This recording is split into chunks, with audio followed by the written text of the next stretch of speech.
Раздел 26. Робінзон сустракаецца з капітанам ангельскага карабля. Бандыты высадзіліся на выспе ў час прыліву. Пакуль яны здзекаваліся з палонных, якіх яны прывезлі з сабой, а потым блукалі па незнаёмай выспе, прайшло вельмі многа часу. Пачаўся адліў, і лодка апынулася на мелі. У ёй, як ужо гаварылася, заставалася два чалавекі, якія вельмі хутка заснулі. Праз гадзіну адзін з іх прачнуўся і, убачыўшы, што лодка стаіць на зямлі, паспрабаваў сцягнуць яе да вады, але не здолеў. Тады ён пачаў клікаць астатніх. Тыя прыбеглі і ўзяліся памагаць яму, але лодка была такая цяжкая, а пясок быў такі мокры і рыхлы, што ў іх не хапіла сілы спусціць яе на ваду. Тады яны, як сапраўдныя маракі, а маракі, як вядома, самы бесклапотны народ на ўсім свеце і ніколі не думаюць пра будучыню, кінулі лодку і зноў пайшлі гуляць. Перад тым, як пайсці, адзін з іх моцна гукнуў другому: «Ды кінь ты, Джек, яе! Ахвота табе мазоліць рукі! Вось будзе прыліў, яна сама і ўсплыве!» Гэта гаварылася па-ангельску. Значыць, яны і сапраўды былі мае землякі. Пакуль яны не пайшлі, я то сядзеў, стаіўшыся за агароджай крэпасці, то сачыў за імі з вяршыні пагорка. Да пачатку прыліву заставалася не меней 10 гадзін. Значыць, увесь гэты час іх лодка праляжыць на пяску. Вечарам, калі сцямнее, я выйду са свайго сховішча, падкрадуся да гэтых матросаў бліжэй. Буду сачыць за кожным іх учынкам, за кожным рухам, і, магчыма, здолею падслухаць, пра што яны будуць гаварыць. А пакуль не сцямнела, трэба было рыхтавацца да бою. Цяпер у мяне быў куды больш моцны і небяспечны праціўнік, чым раней, і рыхтавацца трэба было куды больш старанна. Я доўга рыхтаваў стрэльбы, чысціў і зараджаў іх, а потым загадаў Пятніцу, які пад маім кіраўніцтвам зрабіўся вельмі ўдалым стралком, узброіцца з ног да галавы. Я ўзяў сабе 2 паляўнічыя стрэльбы, а яму даў 3 мушкеты. Астатнюю зброю мы таксама размеркавалі паміж сабою. Трэба сказаць, што ў гэтых даспехах у мяне быў вельмі ваяўнічы выгляд. На мне была мая грубая куртка з казінага футра і вялізная калматая шапка. На баку вісела голая шабля, за поясам былі 2 пісталеты, на кожным плечуку па стрэльбе. Як ужо гаварылася, я вырашыў не распачынаць нічога, пакуль не сцямнее. Але гадзіны ў 2, калі сонца пачало прыпякаць асабліва моцна, я заўважыў, што матросы пайшлі ў лес і не вярнуліся. Відаць, іх змарыла спёка, і яны заснулі ў цяньку. Іх палонным было не да сну. Няшчасныя панура сядзелі пад нейкім вялізным дрэвам, прыгнечаныя сваім горкім лёсам. Паміж імі і мною было не болей чвэрці мілі.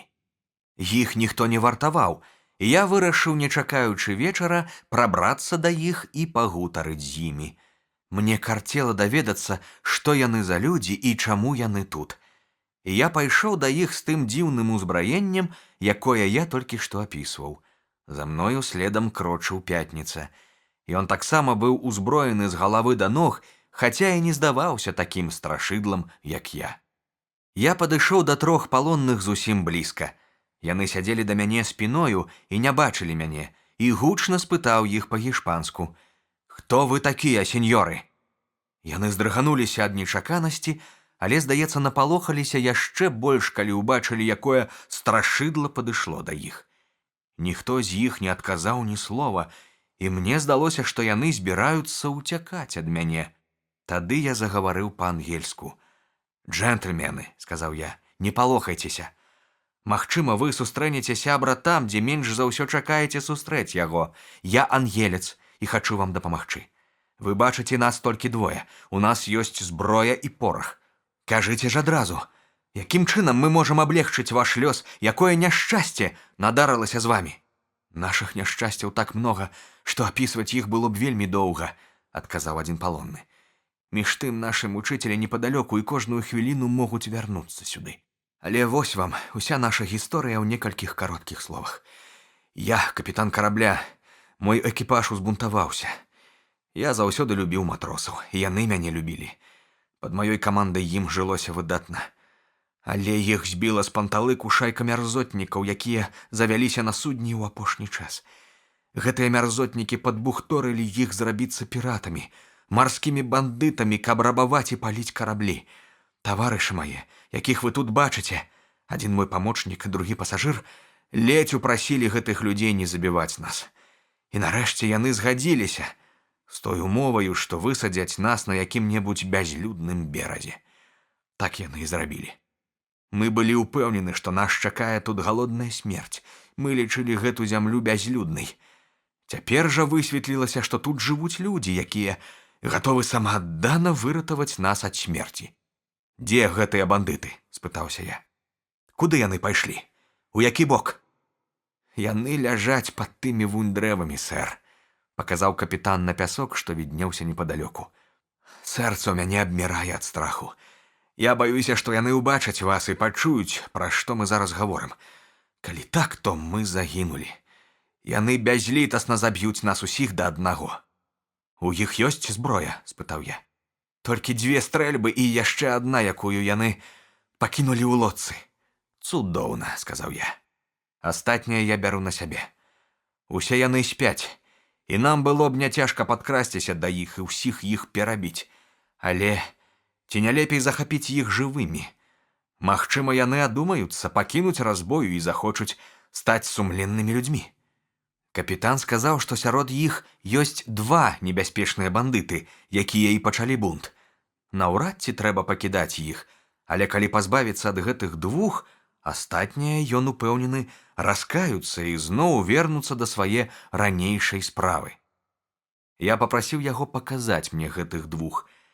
Ён адказаў, што наўрад ці пазнае іх на такой вялікай адлегласці, але пры выпадку, вядома, пакажа. «Наогул, я і мае таварышы, — сказаў капітан, — гатовы падпарадкавацца вам ва ўсім. Мы аддаёмся поўнасцю пад вашу ўладу. Кожны ваш загад будзе для нас законам». «Калі так, — сказаў я, — давайце адыдземся далей, каб яны не ўбачылі нас і не падслухалі нашай гаворкі. Няхай сабе спяць, а мы пакуль вырашым, што нам рабіць». Усе 3 ўсталі і пайшлі за мною. Я павёў іх у лясны гушчар і там, звяртаючыся да капітана, сказаў: «Я паспрабую выратаваць вас, але папярэдне стаўлю вам 2 умовы». Ён не даў мне дагаварыць. «Я прымаю ўсе вашы умовы, сэр», — сказаў ён. «Калі вам пашчасціць адабраць у бандытаў мой карабель, камандуйце мною і маім караблём, як вы захочаце. Калі ж ваша задума вам не ўдасца, я застануся тут разам з вамі і буду да канца сваіх дзён вашым старанным памочнікам». Такое ж абяцанне далі і яго таварышы. «Добра, — сказаў я, — вось мае 2 умовы. Па-першае, пакуль вы не падымецеся на свой карабель, вы забудзеце, што вы капітан, і будзеце без усякіх пярэчанняў падпарадкоўвацца кожнаму майму загаду. І калі я дам вам зброю, вы ні пры якіх умовах не накіруеце яе ні супроць мяне, ні супроць маіх блізкіх, і вернеце яе мне па першаму запатрабаванню. Па-другое, калі вам будзе вернуты ваш карабель, вы даставіце ў Ангельшчыну на ім мяне і майго друга». Капітан прысягнуў мне ўсімі прысягамі, якія толькі здольны прыдумаць чалавечы розум, што абодва мае патрабаванні ён і яго таварышы свята выканаюць. «І не толькі таму, — дадаў ён, — што я лічу гэтыя патрабаванні мэтазгоднымі, але галоўнае таму, што я абавязаны вам жыццём і да самае смерці буду лічыць сябе вашым даўжніком».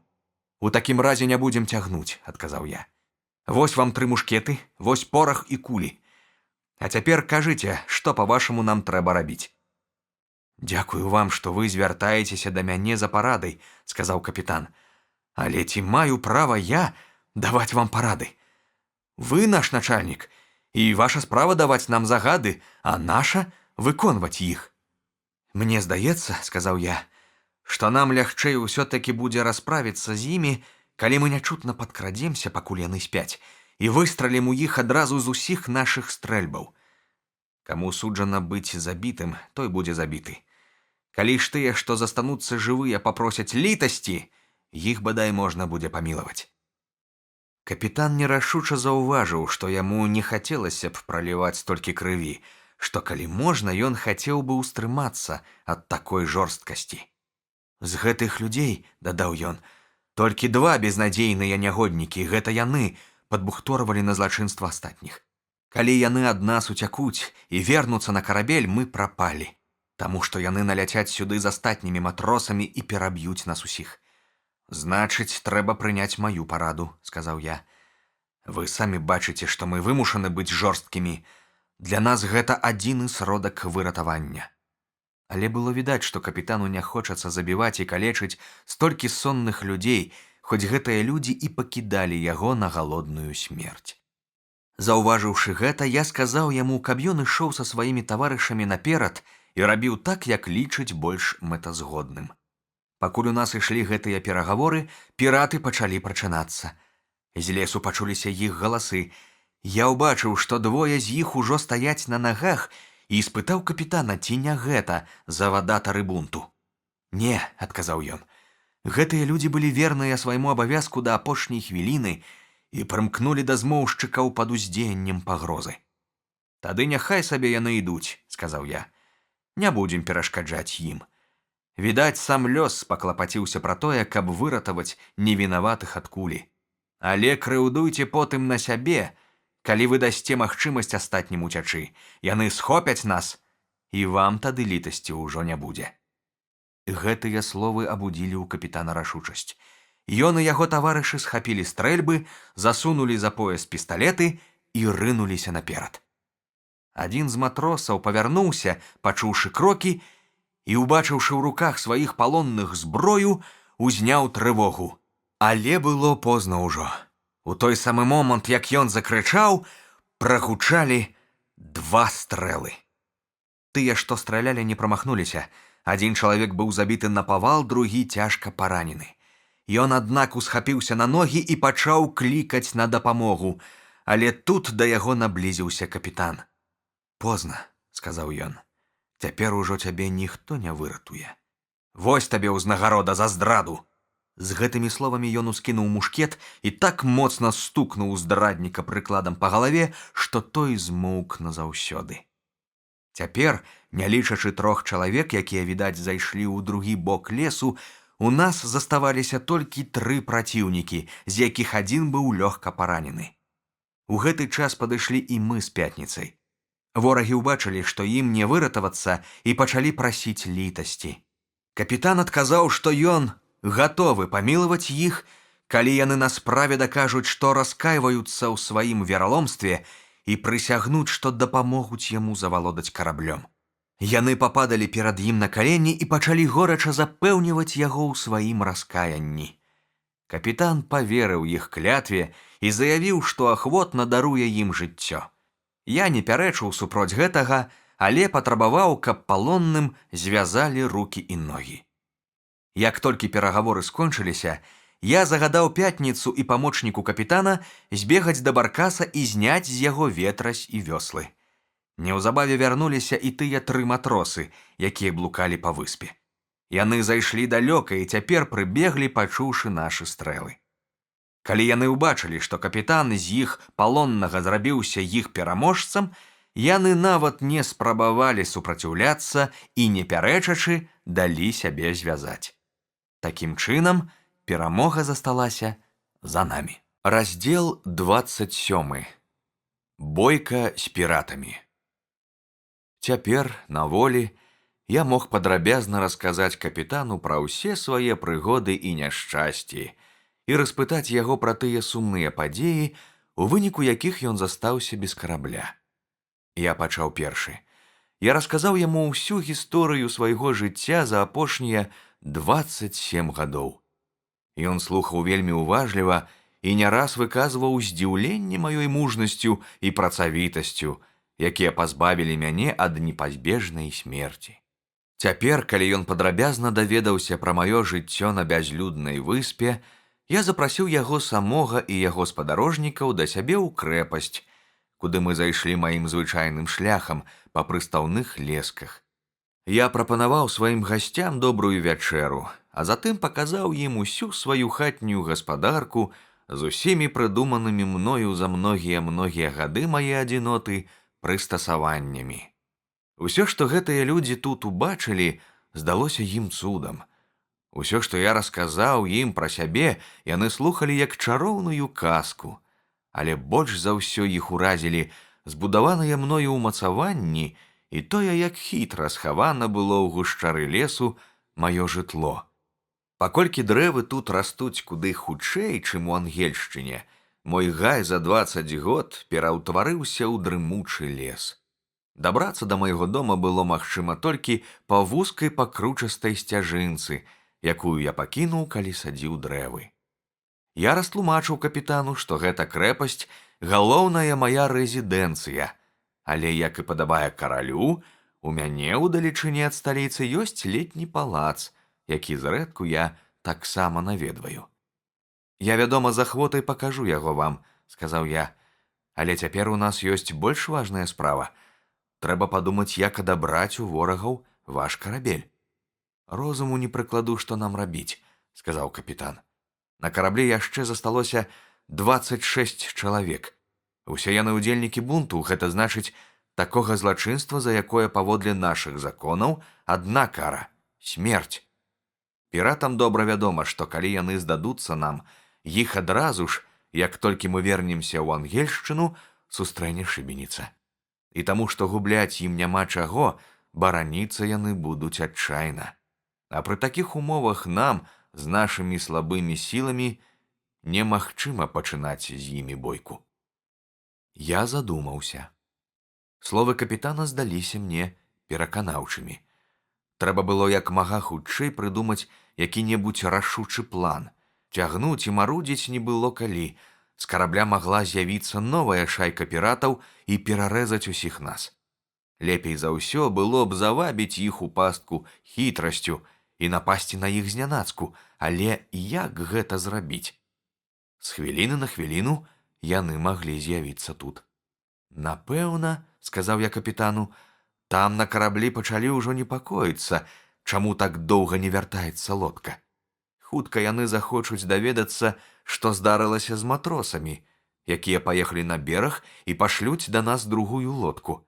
На гэты раз у лодцы прыедуць узброеныя людзі, і тады мы не справімся з імі. Капітан згадзіўся са мною.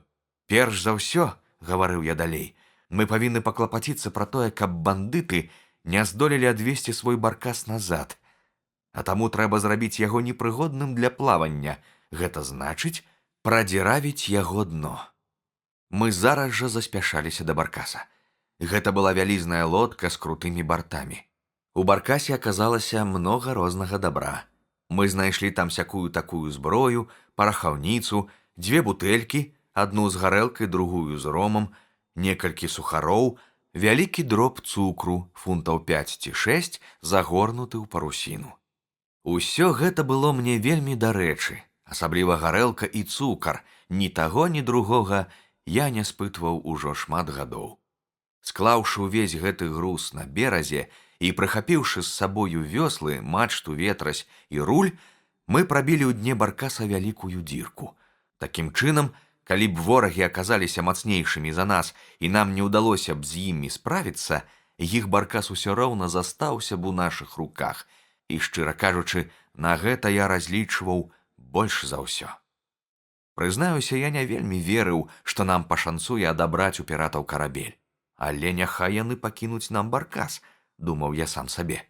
Адрамантаваць яго няцяжка, а на такім судне я лёгка дабяруся да падветраных выспаў. Па дарозе магу нават наведаць майго гішпанца і яго свайчыннікаў, якія пакутуюць у дзікуноў.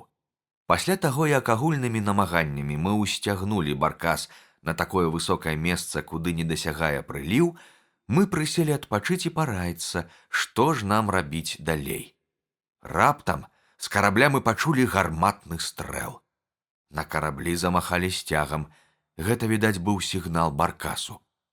Крыху пазней грымнула яшчэ некалькі стрэлаў, сцягам махалі не перастаючы, але ўсе гэтыя сігналы заставаліся без адказу, баркас не рухаўся з месца.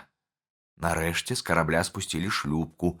Усё гэта нам было добра відаць у падзорную трубу. Шлюпка накіравалася да берага, і калі яна падышла бліжэй, мы ўбачылі, што ў ёй не менш 10 чалавек, узброеных стрэльбамі. Ад карабля да берага было каля 6 міляў, так што мы маглі разгледзець людзей, якія сядзелі ў шлюпцы. Нам відны былі нават іх твары. Цячэннем шлюпку аднесла крыху на ўсход ад таго месца, куды прычаліў баркас, а веслярам, відаць, хацелася прычаліць абавязкова да гэтага месца, і таму некаторы час ім давялося ісці ўздоўж берага, непадалёку ад нас. Тады вось мы і змаглі добра разгледзець іх. Капітан пазнаваў кожнага і паведамляў мне пра кожную сваю думку. Па яго словах, між імі знаходзілася 3 вельмі сумленныя матросы. Ён быў упэўнены, што іх падбухторылі супроць іх волі, пад пагрозай расправы, але затое боцманы ўсе астатнія закончаныя бандыты і нягоднікі. «Баюся, што з імі мы не справімся», – дадаў капітан. «Усё гэта адчайны народ, а цяпер, калі яны яшчэ даведаюцца, што мы супраціўляемся, яны нас не памілуюць. Страшна падумаць, што яны з намі зробяць». Я усміхнуўся і адказаў яму: «Чаму вы гаворыце з такім страхам? Хіба мы маем права на страх? Што б не чакала нас потым, усё будзе лепей нашага цяперашняга жыцця. І такім чынам любы выхад з гэтага становішча, нават смерць, мы павінны лічыць выратаваннем. Успомніце толькі пра тое, што я перажыў тут у адзіноце. Вы думаеце, лёгка 27 год пражыць адрэзаным ад свету? Няўжо вы не лічыце, што варта рызыкнуць жыццём дзеля свабоды?» «Не», – гаварыў я, – «небяспека не спыніць мяне. Мяне турбуе іншае». «Што?» – спытаў ён. «Ды тое, што, як вы кажаце, сярод гэтых людзей ёсць 3 ці 4 сумленныя матросы, якіх мы павінны выратаваць. Калі б яны ўсе былі бандытамі, я ні хвіліны не сумняваўся б, што маю права знішчыць іх усіх. А ў тым, што мы з імі расправімся, я зусім упэўнены. Таму што кожны, хто ступіць на гэту выспу, трапіць да нас, і ад нас будзе залежаць, забіць яго ці дараваць яму жыццё». Я гаварыў гучна, і твар у мяне быў вясёлы. Мая ўпэўненасць у перамогу перадалася і капітану, і мы горача ўзяліся за справу. Яшчэ раней, калі з карабля пачалі спускаць шлюпку, мы паклапаціліся пра тое, каб схаваць нашых палонных як мага далей. 2, якія капітану здаваліся найбольш небяспечнымі, я адправіў пад канвоем Пятніцы і памочніка капітана ў Пячору. З гэтае турмы ўцячы было нялёгка. Нават калі б ім і ўдалося нейкім цудам пералезці цераз абедзве агароджы, яны заблудзіліся б у дрымучым лесе, які акружаў крэпасць. Сюды не маглі даляцець галасы іх хаўруснікаў, і адсюль немагчыма было ўгледзець, што адбываецца на выспе. Тут іх зноў звязалі, але Пятніца ўсё ж іх добра накарміў і запаліў ім у Пячоры некалькі нашых самаробных свечак. А памочнік капітана аб'явіў ім, што калі яны будуць паводзіць сябе ціха, праз дзень ці праз 2 ім вернуць волю. «Але», – дадаў ён, – «калі вы паспрабуеце ўцякаць, вас пры першай жа спробе прыстрэляць без усякай літасці». Яны абяцалі цярпліва пераносіць сваё зняволенне і горача дзякавалі за тое, што іх не пакінулі без ежы і святла. З астатнімі 4 палоннымі абышліся не так строга. Праўда, 2 мы да часу пакінулі звязанымі, таму што капітан не мог паручыцца за іх, а 2 я нават узяў на службу па асобай рэкамендацыі капітана. Абодва яны прысягнулі, што будуць служыць мне шчыра і аддана. Такім чынам, калі лічыць гэтых 2 матросаў і капітана з яго 2 таварышамі, нас было зараз 7 добра ўзброеных людзей. І я не сумняваўся, што мы без цяжкасці справімся з тымі 10 малайцамі, якія павінны былі зараз прыехаць. Тым больш, што сярод іх, паводле слоў капітана, былі сумленныя людзі, якіх, як ён сцвярджаў, нам будзе няцяжка перацягнуць на свой бок. Падышоўшы да выспы на тым месцы, дзе стаяў іх баркас, матросы прычалілі, выйшлі са шлюпкі і выцягнулі яе на бераг. Гэтаму я быў вельмі рады, бо, прызнацца, баяўся, што яны з абачлівасці стануць на якар, не даходзячы да берага, і што 2 ці 3 матросы застануцца пільнаваць шлюпку, і тады мы не здолелі б яе захапіць. Выйшаўшы на бераг, яны перш за ўсё кінуліся да свайго баркаса. Няцяжка сабе ўявіць іх здзіўленне, калі яны ўбачылі, што ўсе снасці з яго і ўвесь груз зніклі, а ў днішчы чарнее вялізная дзірка.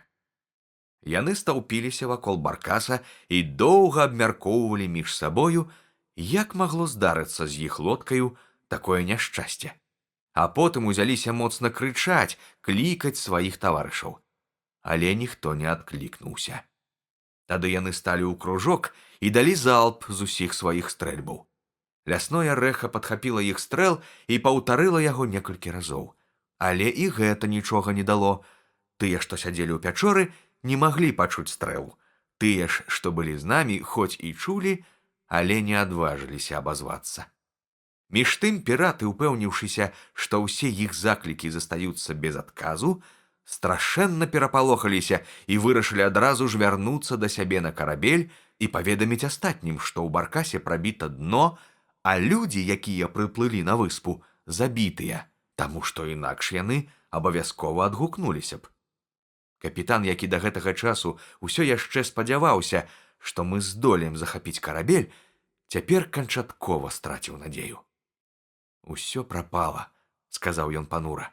«Як толькі на караблі даведаюцца, што матросы, якія прыплылі на выспу, зніклі, новы капітан аддасць загад зняцца з якара, і тады бывай мой карабель». Аднак хутка адбылася падзея, якая яшчэ болей напалохала капітана.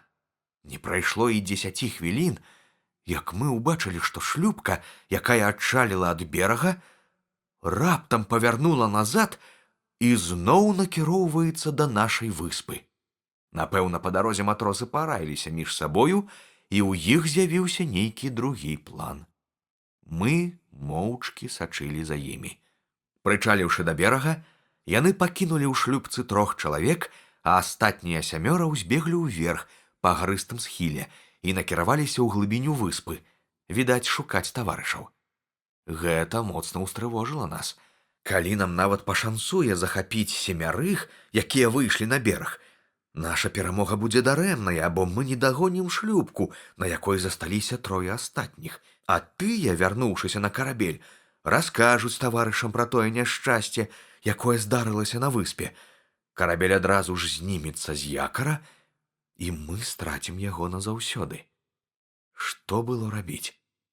Нам не заставалася нічога іншага, як цярпліва чакаць, чым усё гэта скончыцца.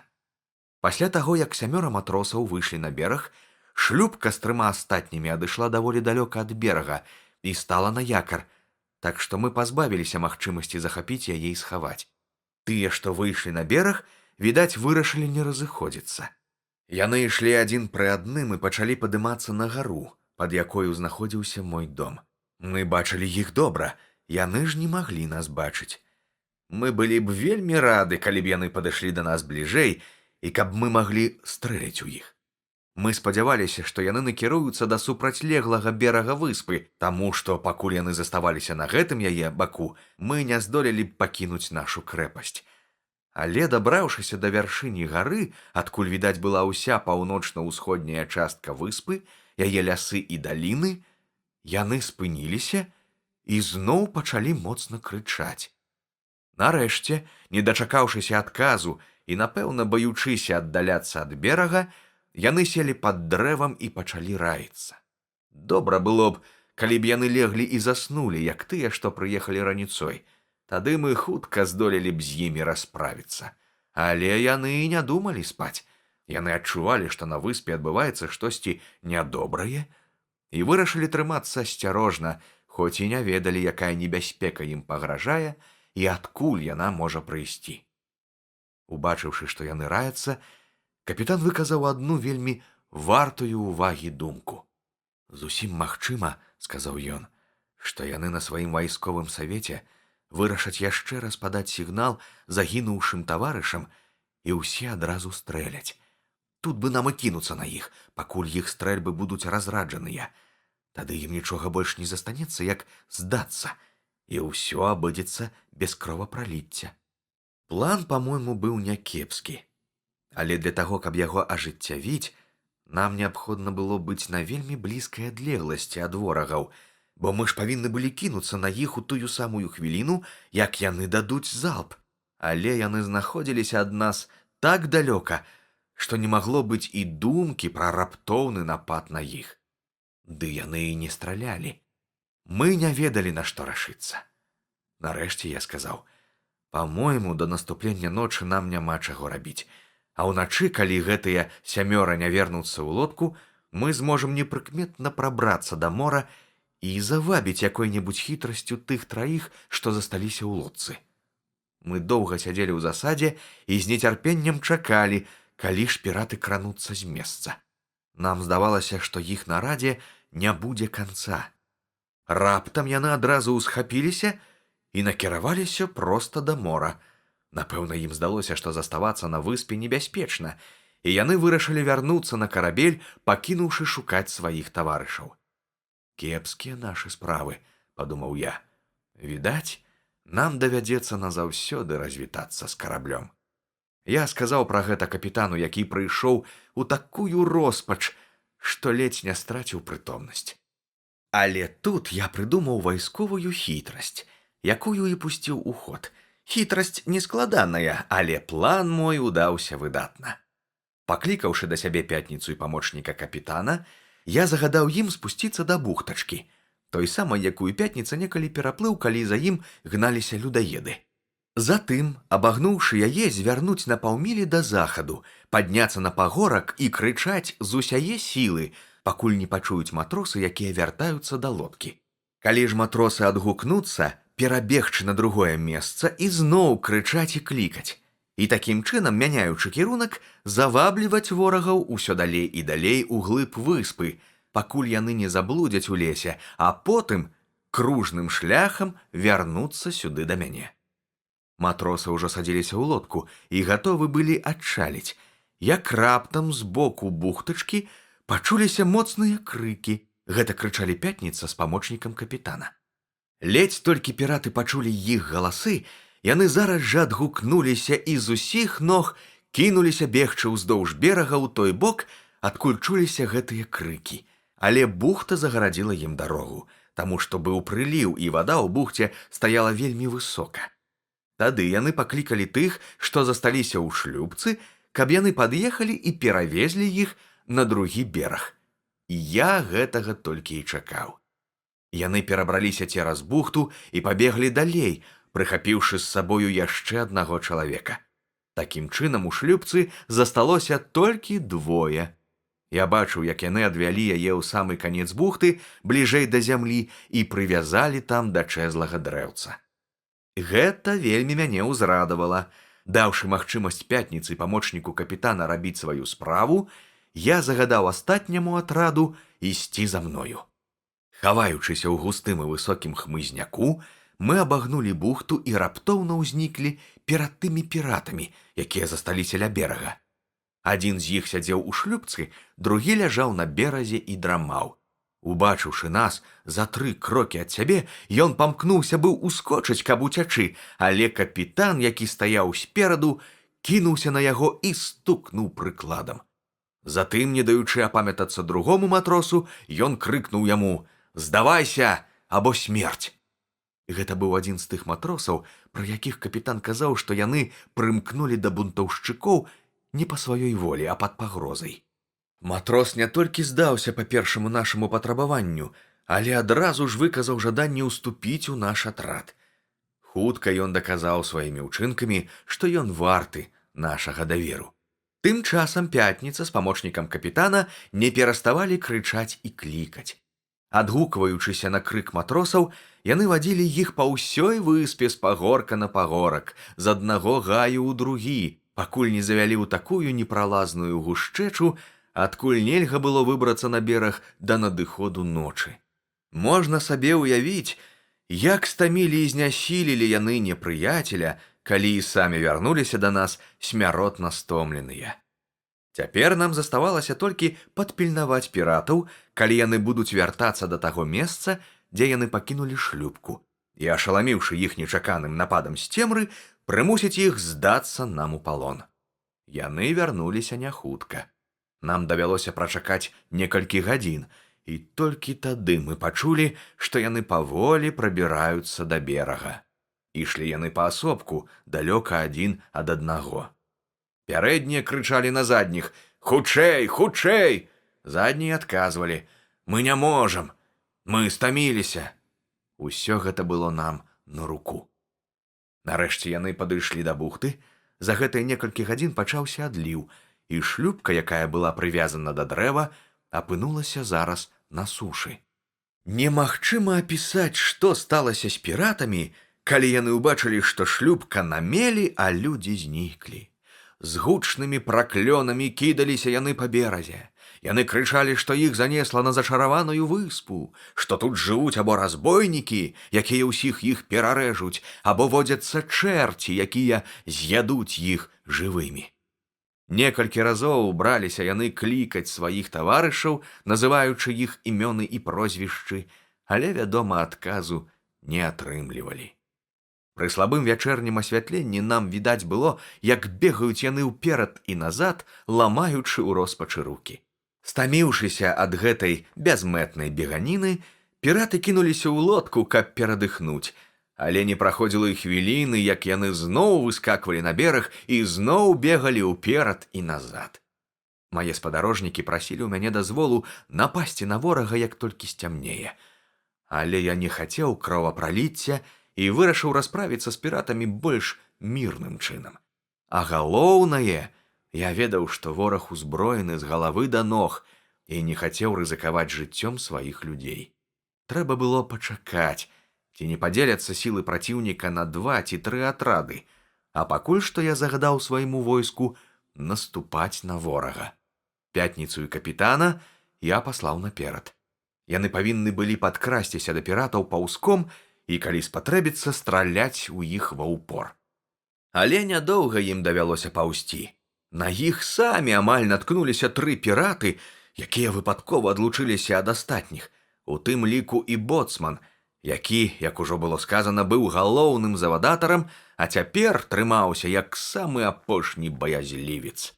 Ледзь толькі капітан пачуў голас віноўніка ўсіх сваіх няшчасцяў і зразумеў, што той у яго ўладзе, ён прыйшоў у такое шаленства, што не вытрымаў, усхапіўся на ногі і стрэліў бандыту проста ў грудзі.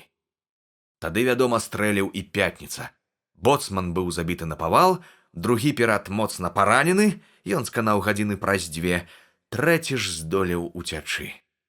Пачуўшы стрэлы, я адразу ж рушыў наперад усю сваю армію, якая налічвала цяпер 8 чалавек. Вось яна ў поўным складзе. Я, першы фельдмаршал, Пятніца, генерал-лейтенант, затым капітан з 2 афіцэрамі і 3 радавых, ваеннапалонныя, якім мы даверылі зброю. Калі мы падышлі да праціўніка, было ўжо зусім цёмна, таму нельга было разабраць, колькі нас. Я паклікаў да сябе аднаго з ваеннапалонных, таго самага матроса, якога піраты пакінулі ў шлюпцы. Цяпер ён ваяваў у нашых шэрагах, і загадаў яму паклікаць яго былых таварышаў па імёнах. Перш чым страляць, я хацеў паспрабаваць весці з імі перагаворы і ў выпадку, калі яны будуць паспяховыя, скончыць справу мірна. Мая спроба ўдалася поўнасцю. Зрэшты, інакш і быць не магло. Вораг быў даведзены да адчаю. Яму толькі і заставалася, што здацца. Тым часам мой матрос крычаў на ўсё горла: «Том Сміт! Том Сміт!» Том Сміт зараз жа адгукнуўся: «Хто мяне кліча? Ты, Джиммі Рой?» Ён, відаць, пазнаў гэтага матроса па голасе. Джиммі Рой адказваў: «Гэта я! Том Сміт! Кідай стрэльбу і здавайся! А не, дык вы загінулі! Вас у 1 хвіліну укакошаць! Дык каму ж здавацца? Дзе яны там?» — крыкнуў зноў Том Сміт. «Тут!» — адазваўся Джиммі Рой. «Іх 50 чалавек! І з імі наш капітан!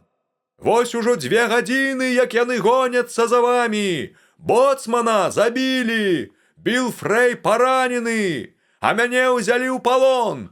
Калі вы не здасцеся зараз жа, развітвайцеся з жыццём, вам не будзе літасці. Тады Том Сміт закрычаў: «Спытаю іх, ці памілуюць яны нас. Калі памілуюць, мы зараз жа здамося, так ім і скажы». «Добра, я скажу», – адказаў Джиммі Рой. Але тут перагаворы пачаў ужо сам капітан. «Гэй, Сміт!» – закрычаў ён. «Пазнаеш мой голас? Дык слухай! Калі вы адразу ж складзяце зброю і здасцеся, я абяцаю вам літасць усім, апрача Біла Аткінса!» «Капітан, злітуйцеся надо мною!» – пачуўся голас Біла Аткінса. «Чым я горшы за іншых? Іншыя гэтакія ж вінаватыя, як і я!» Гэта была сапраўдная хлусня, таму што Біл Аткінс, закаранелы пірат і разбойнік, даўно падбухторваў матросаў заняцца марскім разбоем. Ён першы кінуўся на капітана і звязаў яму рукі, абражаючы і лаючы яго. Таму капітан сказаў Білу Аткінсу, каб ён здаваўся, без якіх бы там ні было умоў, а там няхай ужо начальнік выспы вырашае пакінуць яго жывога ці пакараць. Начальнік выспы – гэта я, так цяпер усе мяне звалі. Біл Аткінс вымушаны быў здацца. Раздзел 28. Капітан зноў становіцца камандзірам свайго карабля, Рабінзон пакідае выспу. Такім чынам піраты склалі зброю, пакорна молячы злітавацца над імі. Той матрос, які гаварыў з імі, і яшчэ 2 чалавекі, па майму загаду, звязалі іх усіх, пасля чаго мая грозная армія з 50 чалавек, а на самой справе іх было ўсяго толькі 8, уключаючы сюды і 3 палонных, акружыла звязаных піратаў і завалодала іх шлюпкай. Сам я, аднак, не паказваўся ім з некаторых меркаванняў вышэйшай палітыкі. Капітан цяпер мог як належыць гутарыць са сваімі матросамі. Ён абвінавачваў іх у здрадзе і жорстка папракаў за вераломства. «Вы хацелі адабраць у мяне мой карабель, каб заняцца марскім разбоем і зрабіцца піратамі!» – сказаў ён ім. «Гэта подла і агідна! Вы зганьбілі сябе на ўсё жыццё! Самі выкапалі сабе яму і павінны быць удзячнымі лёсу, калі не трапіце на шыбеніцу!» Злачынцы каяліся, відаць, шчыра, і малілі толькі аб адным, каб ім даравалі жыццё. «Я не маю на гэта ўлады», – адказваў капітан. «Цяпер ваш лёс залежыць ад начальніка выспы. Вы думалі, што высадзілі нас на пустынны бязлюдны бераг, але вы памыляліся. На гэтай выспе многа людзей, і кіруе імі сумленны высакародны начальнік. Па дабрыні свайго сэрца ён памілаваў вас і, відаць, адправіць у Ангельшчыну, дзе ваш лёс будзе вырашаны па закону. Але Білу Аткінсу начальнік загадаў рыхтавацца да смерці. Заўтра раніцой ён будзе павешаны». Усё гэта капітан, вядома, выдумаў, але яго думка зрабіла моцнае ўражанне. Аткінс упаў на калені, молячы капітана хадайнічаць за яго перад начальнікам выспы. Астатнія таксама пачалі прасіць, каб іх не адпраўлялі ў Ангельшчыну. Бачачы такую пакору гэтых людзей, напалоханых пагрозай смерці, я сказаў сабе: «Вось калі прыйшоў да мяне час збавення». Гэтыя няшчасныя так напалоханы, што, вядома, выканаюць любое наша патрабаванне. Варта нам загадаць, і яны дапамогуць нам завалодаць караблём. І адышоўшы далей за дрэвы, каб яны не здолелі разгледзець, як несамавіта выглядае грозны начальнік выспы, я крыкнуў: «Паклікаць да мяне капітана!» Адзін з нашых людзей урачыста падышоў да капітана і сказаў: «Капітан, вас кліча начальнік». А капітан не меней урачыста адказаў: «Перадайце яго мосці, што я зараз з'яўлюся». Пачуўшы гэта, піраты зусім паніклі. Яны паверылі, што непадалёку ад іх знаходзіцца сам губернатар з атрадам у 50 чалавек. Калі капітан падышоў да мяне, Я паведаміў яму, што хачу завалодаць караблём з дапамогай нашых палонных. Капітан быў у захапленні. Мы вырашылі заўтра ж прывесці гэты намер у выкананне. Але для таго, каб дзейнічаць пэўна, сказаў я, нам патрэбна адлучыць адных палонных ад другіх. Аткінса з 2 такімі ж бандытамі мы пасадзім у падзямелле. Няхай Пятніца і ваш памочнік адвядуць іх туды. Астатнім жа я знайду адпаведнае месца. Так мы і зрабілі. 3 адвялі ў пячору, якая і сапраўды нагадвала даволі такі змрочнае скляпенне. Астатніх жа я адправіў на сваё лясное лецішча, туды, дзе стаяў мой будан. Высокая агароджа рабіла яе таксама даволі надзейнай турмой, тым больш, што вязні былі звязаныя і ведалі, што іх лёс залежыць ад іх паводзін. На другі дзень я паслаў да гэтых матросаў капітана.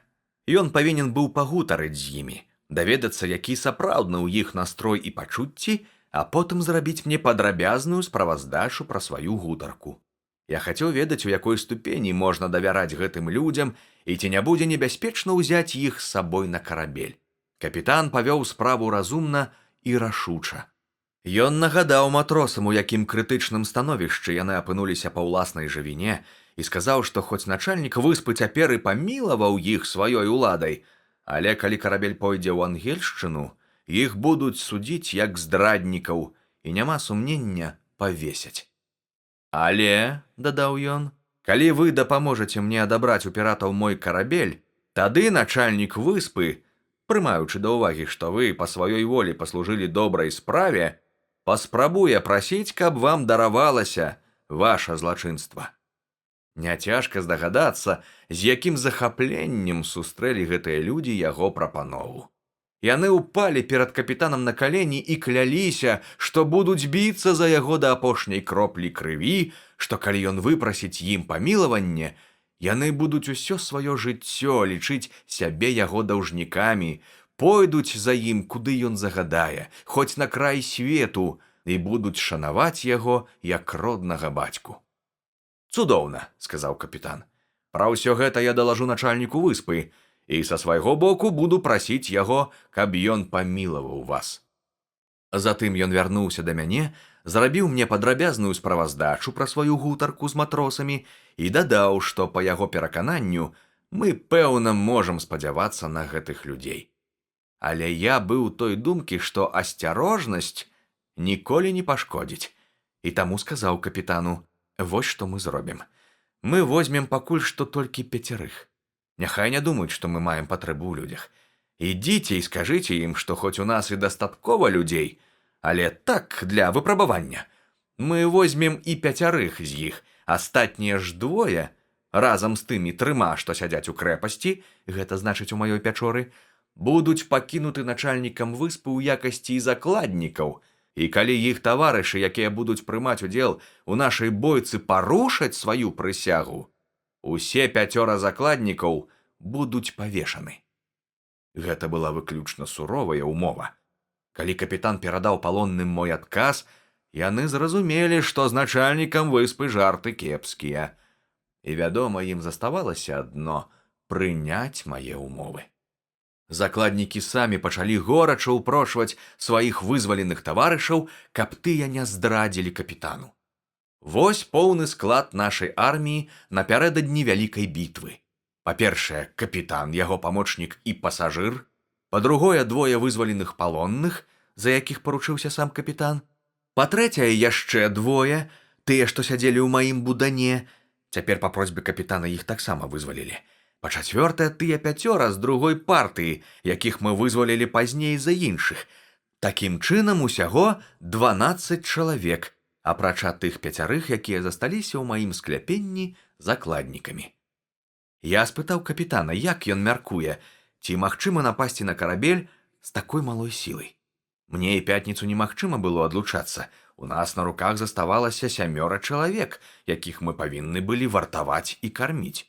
5 закладнікам, якія сядзелі ў пячоры, я вырашыў ні ў чым не патураць. 2 разы ў дзень Пятніца насіў ім ежу і ваду і сам карміў іх, таму што мы нават не развязалі ім рукі. Астатнім жа мы далі некаторае паслабленне. Гэтым двум я вырашыў нарэшце паказацца. Я прыйшоў да іх разам з капітанам. Ён сказаў ім, што я давераная асоба начальніка выспы, які даручыў мне нагляд за ваеннапалоннымі, таму яны не маюць права нікуды адлучацца без майго дазволу, і пры першай жа спробе непаслушэнства іх закуюць у кайданы і пасадзяць у губернатарскую крэпасць. З гэтага часу я ні разу не паказваўся палонным у якасці начальніка выспы, а заўсёды як яго давераная асоба, прычым кожны раз я нагадваў пра начальніка, пра гарнізон, пра гарматы і крэпасць. Цяпер заставалася толькі падрыхтавацца да будучай бітвы, старанна адрамантаваць абедзве лодкі, прыладзіць снасці і прызначыць каманду на кожную з іх. Усе гэтыя клопаты я ўсклаў на капітана. Ён прызначыў камандзірам шлюпкі свайго пасажыра і даў яму 4 чалавек. Сам жа капітан, яго памочнік і з ім 5 матросаў складалі экіпаж баркаса. Капітан сцвярджаў, зусім справядліва, што лепш за ўсё падысці да карабля ў цемры, і ў бліжэйшы ж вечар адчаліў ад берага. Калі апоўначы на караблі пачулі ўсплескі вёсел і паводле марскога звычаю аклікнулі шлюпку, капітан загадаў Джиммі Рою, каб ён адзін адгукнуўся, а астатнія каб маўчалі. Джиммі Рой крыкнуў, што ён прывёз усіх матросаў, але прыпазніўся, бо доўга шукаў іх, а потым пачаў падрабязна плесці і выдумляць розныя байкі наконт гэтага. Пакуль ён балбатаў, такім чынам баркас і шлюпка прычалілі да борта. Капітан і яго памочнік першыя ўскочылі на палубу са зброяй у руках і адразу ж збілі з ног ударамі прыкладаў 2 піратаў, якія, ні аб чым не здагадваючыся, выйшлі ім насустрач. Выявілася, што гэта карабельны цясляр і другі памочнік капітана, якія перайшлі на бок піратаў. Увесь капітанскі атрад дзейнічаў дружна і адважна. Усе матросы, што знаходзіліся на палубе, былі схоплены, пасля чаго капітан загадаў замкнуць люкі, каб усіх астатніх затрымаць унізе. Тым часам падаспелі камандзіры матросы другой шлюпкі. Яны занялі ход у карабельную кухню і ўзялі ў палон яшчэ 3 чалавек. Калі на палубе і на шканцах не засталося ўжо ніводнага ворага, капітан загадаў свайму памочніку ўзяць 3 чалавек з каманды і пайсці ўзламаць дзверы галоўнай каюты, дзе, пачуўшы першыя гукі трывогі, замкнуўся новы капітан, абраны піратамі, і з ім 2 матросы і юнга. Яны паспелі захапіць з сабою зброю, так што калі памочнік капітана са сваімі людзьмі высадзілі дзверы каюты, іх сустрэлі стралянінай. Памочніку раздрабіла руку мушкетнай куляй, 2 матросаў таксама параніла, але ніхто не быў забіты. Памочнік капітана крыкнуў «На дапамогу!». Не звяртаючы ўвагі на сваю цяжкую рану, ён уварваўся ў каюту з пісталетам у руцэ і прастрэліў новаму капітану галаву. Той зваліўся, не паспеўшы прамовіць і слова. Куля трапіла яму ў рот. Пасля гэтага астатнія здаліся без бою, так што больш не пралілося ні кроплі крыві. Як толькі капітан стаў гаспадаром свайго карабля, ён загадаў даць 7 гарматных стрэлаў. Гэта быў умоўны сігнал, якім ён паведаміў мне пра паспяховае заканчэнне справы. Чакаючы гэтага сігналу, я праседзеў на беразе 2 гадзіны і быў невыказна рады, калі пачуў яго. З супакойным сэрцам я адразу ж вярнуўся дадому, лёг і імгненна заснуў, таму што быў вельмі стомлены трывогамі гэтага дня. Мяне абудзіў новы стрэл. Я ўскочыў і пачуў, што нехта кліча мяне «Начальнік! Начальнік!». Я адразу ж пазнаў голас капітана. Ён стаяў над маёй крэпасцю на гары. Я схапіў лескі і ўзлез да яго. Ён абняў мяне і сказаў, паказваючы на мора: «Мой дарагі друг, мой выратавальнік, вось ваш карабель, ён ваш, і ўсё, што на ім, ваша таксама, і ўсе мы таксама вашы». Я глянуў у той бок, куды ён паказваў. Карабель стаяў ужо на другім месцы, менш чым за паўмілі ад берага. Выявілася, што, расправіўшыся з піратамі, мой сябар-капітан зараз жа загадаў зняцца з якара і, карыстаючыся спадарожным ветрыкам, падышоў да тае бухты, дзе я некалі прычальваў са сваімі плытамі. Затым, дачакаўшыся прыліву, ён на яліку зайшоў у бухту і заспяшаўся да мяне, каб паведаміць, што яго карабель знаходзіцца, можна сказаць, ля маіх дзвярэй. Ад гэтай нечаканай радасці я ледзь не страціў прытомнасць. Я ж на ўласныя вочы бачыў цяпер сваю доўгачаканую волю. Яна была тут, у мяне ў руках. Да маіх паслуг быў вялікі карабель, які гатовы быў весці мяне, куды я захачу. Я да таго ўзрадаваўся, што ў першы момант не здолеў адказаць капітану ні слова і, пэўна, паваліўся б на зямлю, калі б ён не падтрымаў мяне.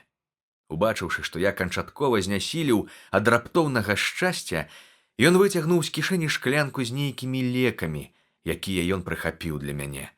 Сербануўшы глыток, я ціха апусціўся на зямлю. І хоць свядомасць вярнулася да мяне, усё ж я доўга не мог загаварыць. Бедны капітан быў усхваляваны не менш, чым я. Каб вярнуць мне мае душэўныя сілы, ён шаптаў мне тысячы ласкавых шчырых слоў, але грудзі мае былі перапоўнены нахлынуўшым шчасцем, і я кепска разумеў, што ён гаворыць. Нарэшце я заплакаў ад радасці, і толькі пасля гэтага да мяне вярнулася здольнасць гаварыць. Тут я, у сваю чаргу, абняў свайго новага сябра і ад усяго сэрца павіншаваў яго. Мы абодва былі радасныя і ўсцешаныя. Калі ж мы крыху апамяталіся, капітан сказаў мне, што прывёз мне сякія-такія рэчы, якія, на шчасце, не паспелі раскрасці бандыты, якія столькі часу гаспадарылі на яго караблі. Мне здаецца, што гэтыя рэчы будуць не зусім бескарысныя для вас, сказаў капітан. Ён крыкнуў сваім матросам, якія заставаліся ў лодцы. Гэй, цягніце сюды пакункі, якія мы прывезлі начальніку выспы. Гэта быў сапраўды багаты падарунак. Капітан прывёз так многа самых разнастайных рэчаў, як быццам я збіраўся заставацца на выспе да канца свайго жыцця. У пакунках былі 12 велізарных кавалкаў саланіны, 6 кумпякоў вяндліны, мех гароху, каля 100 фунтаў сухароў. Ён прывёз мне таксама скрынку цукру, скрынку мукі, мех лімонаў і 2 бутэлькі лімоннага соку. Але, вядома, у 1000 разоў больш патрэбна была мне адзежа. І таму я бясконца ўзрадаваўся, калі выявілася, што мой сябар-капітан прывёз мне паўтузіна новых, зусім чыстых сарочак, 6 цудоўных хусцінак на шыю, 2 пары пальчатак, капялюш, чаравікі, панчохі і свой выдатны зусім новы яшчэ гарнітур. Словам, ён апрануў мяне з галавы да ног. Падарунак быў прыемны і вельмі карысны, але вы не можаце сабе ўявіць, які быў у мяне няўклюдны выгляд, калі я апрануўся ў новы гарнітур. Як мне на першым часе было ў ім нязручна. Закончыўшы агляд падарункаў, я загадаў занесці іх у маю крэпасць і пачаў раіцца з капітанам, як нам абысціся з нашымі палоннымі, забраць іх з сабою ці пакінуць тут. Браць іх з сабою вельмі небяспечна, казаў капітан. Гэта сапраўдныя галаварэзы, асабліва ненадзейныя двое з іх, непапраўныя злодзеі і разбойнікі. Калі б я нават і рызыкнуў весці іх на сваім караблі, то не інакш як арыштантаў. Я закаваў бы іх у кайданы і аддаў бы ў рукі судовых улад у першай жа ангельскай калоніі, у якую давядзецца нам зайсці. У такім выпадку, сказаў я капітану, лепей будзе пакінуць іх тут. І я бяруся зрабіць так, што гэтыя 2 разбойнікі самі пачнуць нас упрошваць, каб мы пакінулі іх на выспе. Калі вам гэта ўдасца, буду вельмі задаволены, адказаў капітан. Добра, сказаў я. Я зараз пагавару з імі ад вашага імя. Затым я паклікаў да сябе Пятніцу і 2 матросаў-закладнікаў, якіх мы цяпер вызвалілі, бо таварышы іх стрымалі слова, якое давалі, і загадаў ім перавесці 5 нашых палонных з Пячоры ў Будан. Праз некаторы час мы з капітанам накіраваліся туды. Я ў сваім новым гарнітуры і на гэты раз ужо ў якасці начальніка выспы. Падышоўшы да агароджы майго лецішча, я загадаў вывесці да сябе арыштаваных і сказаў ім наступнае. Мне вядомы ўсе вашы злачынствы. Я ведаю, што вы напалі на безабаронных пасажыраў і забілі іх. Ведаю і тое, што вы хацелі зрабіцца піратамі, каб рабаваць мірныя караблі.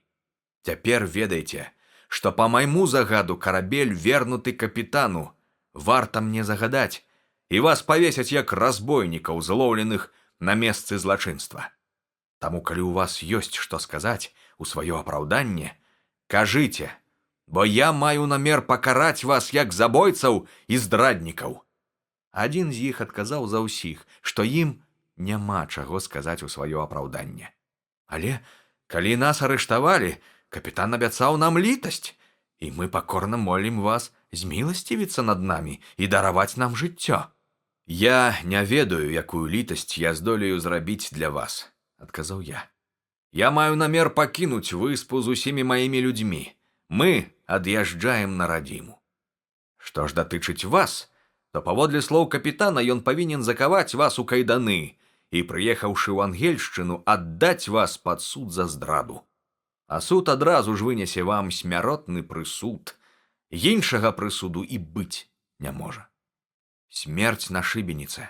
Вось што чакае вас у Ангельшчыне. І таму наўрад ці будзеце вы задаволены, калі мы возьмем вас з сабою. У вас ёсць адно выратаванне. Вы павінны застацца на выспе. Толькі пры гэтай умове я здолею вас памілаваць. Яны з радасцю згадзіліся на маю прапанову і доўга дзякавалі мне. Лепей жыць у пустыні, казалі яны, чым вярнуцца на радзіму, дзе нас чакае шыбеніца. Я загадаў развязаць іх і сказаў: ідзіце ў лес на тое месца, дзе вас схапілі, і заставайцеся там, пакуль па вас не прышлюць. Я загадаю пакінуць вам сякую-такую зброю, харчовыя запасы і дам неабходныя ўказанні на першы час. Вы здолееце цудоўна тут жыць, калі будзеце настойліва працаваць. Пасля гэтых перагавораў я вярнуўся дадому і пачаў рыхтавацца ў далёкае плаванне. Я, аднак, папярэдзіў капітана, што мне спатрэбіцца некаторы час, каб сабрацца ў дарогу, і папрасіў яго адпраўляцца на карабель аднаго, без мяне, а раніцой прыслаць па мяне шлюпку. Калі капітан адчаліў, я загадаў паклікаць да сябе палонных і завёў з імі сур'ёзную гутарку. Я зноў сказаў ім, што, па-мойму, яны робяць разумна, застаючыся на выспе, таму што калі б капітан узяў іх з сабою, іх абавязкова павесілі б. Я падрабязна расказаў ім, як я сам трапіў на гэтую выспу, як патроху паляпшаў сваю гаспадарку, як збіраў вінаград, як сеяў рыс і ячмень, як навучыўся пячы хлеб. Я паказаў ім сваё ўмацаванне, свае каморы, свае палі і загоны, словам зрабіў для іх усё, каб жыццё іх на выспе не здавалася такім цяжкім. Я пакінуў ім сваю зброю. Гэта значыць 5 мушкетаў, 3 паляўнічыя стрэльбы і 3 шаблі, 1,5 бочачкі пораху і даў падрабязныя парады, як даглядаць коз, як даіць і адкормліваць іх, каб яны былі тлусцейшыя, як рабіць масла і сыр.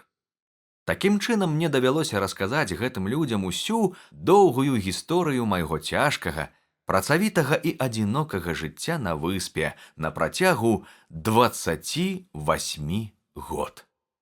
Развітваючыся з імі, я абяцаў, што папрашу капітана пакінуць ім яшчэ 2 бочачкі пораху, а таксама насення гародніны, і расказаў ім, як цяжка было без гэтага насення.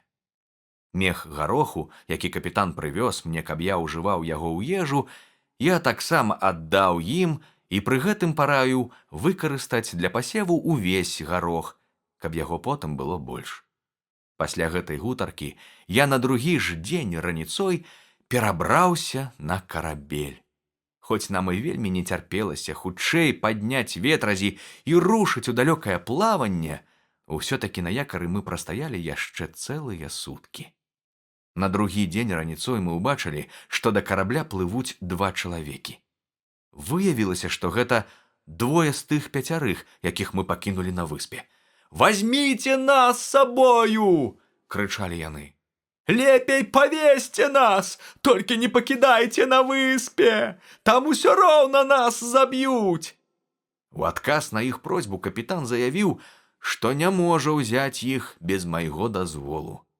Урэшце рэшт, прымусіўшы іх даць урачыстую прысягу, што яны выправяцца і будуць паводзіць сябе добра, мы ўзялі іх на карабель. Паколькі неўзабаве пачаўся прыліў, на бераг была адпраўлена шлюпка з рэчамі, якія я абяцаў пасяленцам. Да гэтых рэчаў капітан дадаў па маёй просьбе скрыню, напакаваную рознай адзежай. Яны ўзялі гэты падарунак з вялікай удзячнасцю. Трэба сказаць, што развітваючыся з імі, я даў слова, што не забуду пра іх, і што калі толькі ў якім-небудзь порце мы сустрэнем карабель, шлях якога будзе ляжаць паўз маю выспу, я папрашу капітана таго карабля зайсці па іх і забраць у родныя краі. Калі я пакідаў гэтую выспу, я ўзяў з сабою на памяць вялікую востраканечную шапку, якую я ўласнаручна пашыў з казінага футра, парасон і аднаго з маіх папугаяў. Не забыў я ўзяць і грошы, але яны так доўга ляжалі ў мяне без ужытку, што зусім пацямнелі. Толькі старанна пачысціўшы іх, можна было ўбачыць, што гэта срэбра. Прыхапіў я таксама і залатыя манеты, якія знайшоў на разбітым гішпанскім караблі. Як я потым удакладніў па карабельным журнале, мой ад'езд адбыўся 19 снежня 1686 года. Такім чынам, я пражыў на выспе 28 год, 2 месяцы і 19 дзён. Вецер быў спадарожны. Карабель імчаўся на ўсіх ветразях. Мне было радасна думаць, што з кожнай хвілінай я ўсё бліжэй да родных берагоў. Калі ж нарэшце паказаліся ў туманнай далечыні белыя скалы радзімы, якую я не бачыў столькі гадоў, я ледзь не страціў розум ад хвалявання і шчасця. Я толькі тое і рабіў, што падбягаў да капітана і крычаў: «Хутчэй, хутчэй!» Як толькі мы кінулі якар, я развітаўся з усімі маімі спадарожнікамі і ў суправаджэнні адданага пятніцы заспяшаўся ў той горад, дзе прайшло маё дзяцінства. Бацькоў я ўжо не спадзяваўся ўбачыць жывымі, бо нават у тую далёкую пару, калі я ўпершыню толькі адплываў у далёкія краі, яны былі такія старыя і слабыя, а з таго часу мінулі дзясяткі гадоў. Вось і наша вуліца, вось і наш стары дом, які я так безразважна пакінуў. Са здзіўленнем сустрэлі мяне жыхары гэтага дома, калі я, усхваляваны да слёз, паведаміў, хто я такі. У першы момант мне не паверылі, але калі ўпэўніліся, што я сапраўды Робінзон Круза, мяне ледзь не задушылі ў абдымках. Асабліва ўзрадаваліся мне мае сёстры і іх дзеці, хлапчукі і дзяўчаткі, якія ніколі раней не бачылі мяне. Усе даўно лічылі, што я памёр, а цяпер глядзелі на мяне як на дзіва, нібыта я ўваскрэс з магілы. Пасля першых прывітанняў і абдымкаў усе наперабой пачалі распытваць, дзе я прападаў столькі гадоў, што я бачыў у заморскіх краінах, якія былі ў мяне прыгоды, і хто такі Пятніца, і адкуль узялася ў мяне такая дзівосная вастраверхая шапка, і чаму ў мяне такія доўгія валасы і такі загарэлы твар. Калі я ўбачыў, што іх распытванням не будзе канца, я пасадзіў іх усіх, і дарослых, і дзяцей, ля каміна, і пачаў падрабязна расказваць ім усё тое, пра што напісана тут, у гэтай кнізе. Яны слухалі мяне з вялікім захапленнем. Распавядаў я з раніцы да ночы, а папугай сядзеў у мяне на плечуку і часта перабіваў маё апавяданне выгукамі. «Робін! Робін! Робін Круза! Шчаслівы Робін Круза! Куды ты трапіў, Робін Круза? Куды ты трапіў? Дзе ты быў?»